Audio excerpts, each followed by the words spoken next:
동남권 원자력의학원의 이 위장관 외과 우리 민재석 과장님 오셨습니다. 네. 반갑습니다. 네. 최근까지는 우리나라에서 제일 많이 생기는 암인 거는 사실입니다. 하지만 최근에는 위암이 증가하는 폭이 조금 줄고 있고요. 네. 갑상선암을 제외하고 폐암이 이제 위암을 근소하게 앞서기 시작했습니다. 아무래도 또 국가에서 많은 검진을 해주고 있기 때문에 네네. 좀 낮아지고 있는 것 같은데 이게 혹시 뭐 코로나19랑 연관이 있나요? 저희도 좀 솔직히 궁금합니다. 네. 네. 코로나가 한 2019년 말경인가 제 기억으로는 그런데요. 네. 뭐 이웃나라 일본의 뭐 논문 결과나 이런 걸 봐도 환자분들이 실제로 조금씩 줄고 있습니다. 그래서 코로나가 직접적으로 진짜 위암 발생과 연관이 있는 건지 코로나라는 이런 환경 때문에 환자분들이 내시경을 받으러 병원에 못 오셔서 위암 진단을 못 받는 건지는 아직 명확하진 않지만 위암 수술 건수라든지 치료 건수가 조금 줄어든 거는 사실인 것 같습니다. 환경적인 요인, 우리가 섭취하는 음식들이죠. 그쵸, 계속 얘기하고 있습니다. 짠 음식, 탄 음식, 훈제된 거라든지 네. 가공해낸 음식들 과하게 많이 섭취하면 위에 계속 손상을 줘서 좋지 진짜 않고요. 맛있는데. 훈제되거나 이렇게 네. 가공한 음식들 자체도 포함된 여러 가지 지산 네. 화합물이라든지 그런 것들이 위백을 자꾸 자극시켜서 안 좋게 할 수 있다는 얘기고 조리를 하면서 네. 또 타게하거나 그렇게 하면은 또 작게 만들거나 네네. 이러면 더 자극이 되니까 위백에 더 좋지 않을 수 있습니다. 그래도 일반적으로 탄 음식이 안 좋다라는 건 다 알고는 계시죠. 네. 1톤 먹어야 생긴다라고 네. 하는데 이게 뭐 정확하게 양은 모르지만 비타 승현님도 탄 음식 안 먹도록 이렇게 끝에 좀 잘라내면서 네. 드시고 장기적인 건강에 좋을 것 같아요. 노력해 보겠습니다. 음주를 과도하게 많이 하면 위암이 생기고 또한 담배 많이 피면은 폐암 생긴다고 알고 계신데 네. 위암도 담배를 많이 피는 경우에 발생할 수 있습니다. 흡연이 위암과 연관이 있다. 그렇죠. 특별한 뭐 방사선이라든지 아니면 뭐 안 좋은 먼지를 흡입 성면가루 이런 것도 네네. 영향을 끼칠 수 있습니다. 내 생활 습관과 굉장히 연관이 깊고요. 특히 흡연이 위암과 또 연관이 있다는 거 이거 좀 약간 충격적입니다. 네네. 그리고 두 번째는 이제 가족력도 원인이 될 수 있습니다. 특히 직계 가족 중에 위암을 가지고 있는 분들, 그렇다고 뭐 자제분들이 다 생기는 건 아니지만 네. 일반적인 분들보다는 생길 가능성이 조금 더 높고요. 네. 그리고 세 번째는 위 자체의 질병들, 만성 위축성 위염, 좀 어려운 얘기죠. 장상 피와 하생. 위가 만성적으로 이렇게 쪼그라들어서 위백이 좀 얇아져 있다거나 네. 안에 있는 점막이 대장처럼 바뀐다거나 뭐 이런 것들을 의학적인 용어로 네. 암이 생길 가능성이 조금 더 높은 특성을 가지고 있다라고 생각합니다. 또 이 균이 또 좀 굉장히 큰 부분을 차지한다고 들었어요. 헬리코박터 파일로리라는 균이고요. 이 균이 위 안에 살게 되면은 위염이나 위궤양을 일으키고 일반적으로 성인 남성들의 한 50%에서 한 70% 정도까지 이 균이 살고 있다고 합니다. 약을 드셔서 이 균을 박멸을 해야 됩니다. 이 헬리코박터 균을 장기간 놔두면은 네. 위암의 원인이 될 수 있습니다. 이게 감염 경로가 또 이게 좀 태어날 때 네. 모성 감염, 그러니까 엄마로부터 받을 수도 있고요. 네. 그리고 타액으로 전파가 됩니다. 그래서 음식을 같이 먹는다든지 같은 음식을 이렇게 먹으면서 침으로 네. 감염된다든지 그런 경우로도 감염이 될 수 있습니다. 헬리코박터균 네. 흡연도 또 빼놓으시면 안 될 것 같고요. 지금 위암은 초기에는 거의 증상이 없다 이런 네. 얘기가 많던데 위암을 진단하는 게 좀 약간 까다로울 수 있습니다. 왜냐하면 위암은 증상으로 진단을 하는 것은 불가능합니다. 조기 위암인 경우에 빨리 발견될 때는 증상이 없는 경우도 많습니다. 위암은 내시경으로 해서 진단을 해야 됩니다. 그렇죠. 이거는 초기 위암의 그림들인데요. 네. 내시경으로 해서 이런 비슷한 혹들이 보이면 조직 검사를 해서 반드시 위암인지 아닌지를 확인을 꼭 받으셔야 됩니다. 급격하게 체중 변화가 있다. 이거 이미 너무 많이 진행되는 거 아닌가요? 네. 진행된 거? 체중이 빠질 수 예. 있죠. 혹이 많이 커져서 음식이 섭취가 안 되게 하거나 혹은 음식이 못 내려가게 하는 경우도 있어요. 먹으면 토하고 소화가 안 되니까 안 먹고 또 위 혹이 커지면서 사람의 영양분을 뺏어갑니다. 암세포가 네. 커지려면 때문에 암이 진행되면 체중도 많이 빠져서 오죠. 아, 특히 위암이 더 많이 빠집니다. 체중이 많이 빠졌으면 많이 진행이 된 건가요? 그럴 가능성이 높죠. 최근에 체중 빠졌습니까? 얼마나 빠졌습니까를 꼭 여쭤봅니다.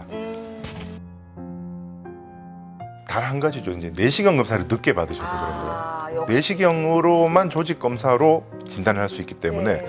지금 듣고 계신 모든 분들 건강검진 무료 내시경을 네. 받을 수 있는 네. 권리가 만 40세부터 대한민국 국민은 다 있거든요. 네. 꼭 놓치지 말고 그 건강검진 기회를 잡으십시오. 나라에서 권장하는 네. 거는 만 40세 이상 2년마다 한 번씩 음. 무료 내시경을 권장을 합니다. 그래서 일반인들은 2년마다 한 번씩 네. 받는다 생각하시고 만약에 직계 가족에 이암 진단받은 분이 있다든지 만성위축성 위염 장상피화생 네. 그런 게 있다거나 하는 분들은 본인이 원하시면 1년에 한 번씩 받으시는 것도 좋습니다.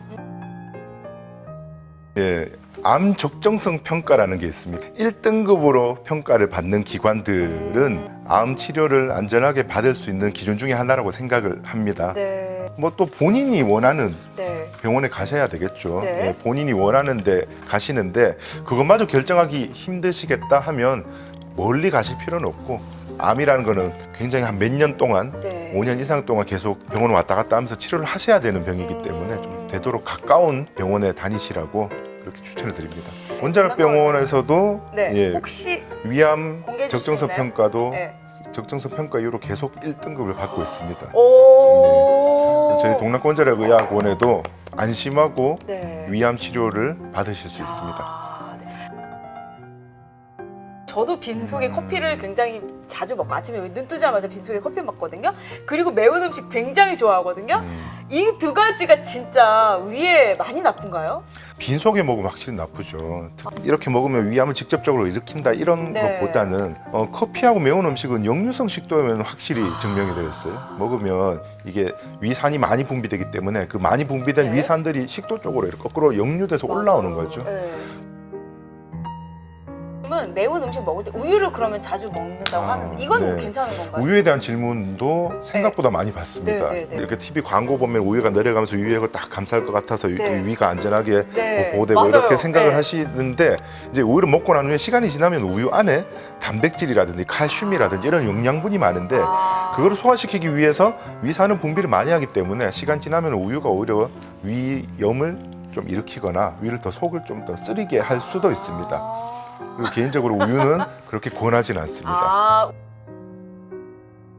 기수에 따라서 치료 방법이 달라질 것 같은데 어떻게 되나요? 네. 위암이 진행된 거에 따라서 치료 방법이 조금씩 죄송합니다. 달라집니다. 그렇죠. 네. 위벽에서 안쪽에서 생겨서 밖으로 이렇게 파고 나가는 병이 위암입니다. 네.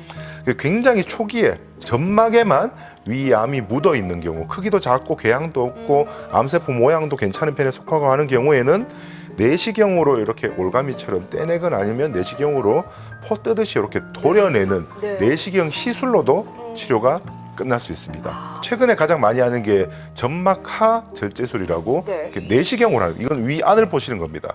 내시경으로 점막하까지 이렇게 도려내는 거를 수면으로 해서 주로 내시경실에서 하는 내시경 시술에 속하는 편입니다.